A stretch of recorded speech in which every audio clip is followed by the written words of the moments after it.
All right, welcome. Today, we are jumping into one of the most wonderfully chaotic books you will probably read all year, Jessie Q. Sutanto's Four Aunties and a Wedding. So you might want to grab your fascinator and maybe some body armor, because this is definitely not your average wedding. So, right off the bat, the book just throws you into this central conflict. On one hand, you've got this beautiful, elegant Oxford wedding that our main character has been dreaming of forever. And on the other, yeah, that's an active Mafia hit.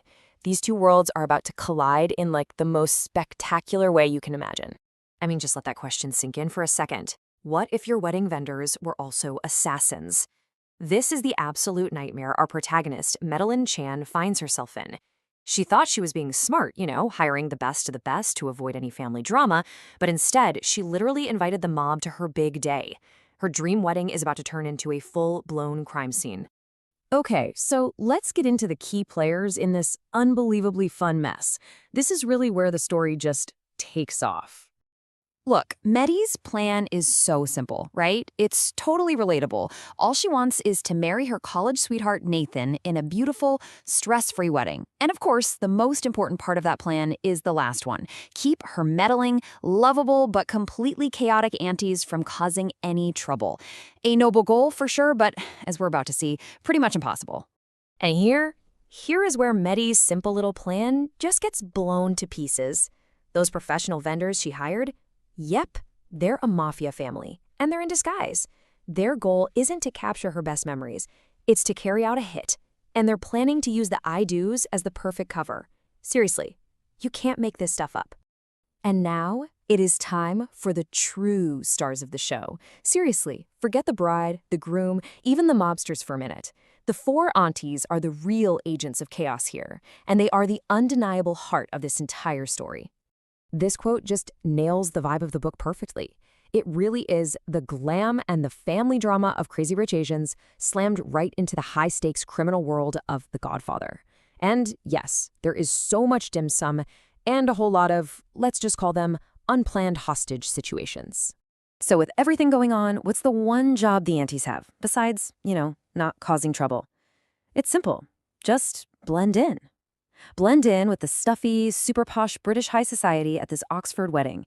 Easy enough, right? Well, and this is how well that mission to blend in goes. Step 1 is fashion. We're talking hats that could probably pick up radio signals from space. Step 2, the lingo. They grab every single piece of British slang they've ever heard and just use it with so much confidence, and they are absolutely wrong every time. And then there's step 3, my personal favorite, strategy. They unleash their own special brand of Auntie Magic, which is this wild mix of gossip, guilt trips, and just sheer force of will to outsmart actual professional criminals.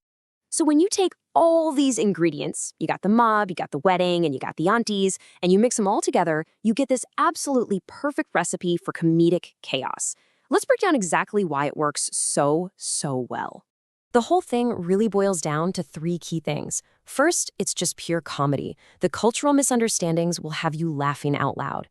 Second, the stakes are super high. I mean, it's a race against the clock to save the wedding and, stay alive. But underneath all of that, and this is the most important part, there is so much heart. It's a powerful and hilarious story about those unbreakable bonds of an immigrant family. And here's something you really need to know. This is actually a sequel to Dial A for Aunties, and it's so rare for a sequel to live up to the original, let alone be even better, but somehow Jessie Q. Sutanto pulls it off. The energy is higher, the jokes are even sharper, and the chaos is it's even more delightful. So, after all the laughs, all the chaos, and all the heart, what's the final call on this book? Oh, it's an easy 5 out of 5 stars, no questions asked. This book delivers on every single thing it promises. It is just pure, unadulterated fun. This book is loud, it is absolutely ridiculous in the best possible way, and it really is a masterpiece of comedic timing and family chaos. If you're looking for the perfect read after a dark thriller, or you just need a story that is guaranteed to make you smile like crazy, this is the one. So I'll leave you with this. As you read it, you're definitely going to start seeing yourself, or maybe your family members, in these characters. So which auntie are you? Are you the bossy matriarch, the glamorous one, or the auntie whose solution to every single problem is just more food? Give it some thought and thanks for joining me.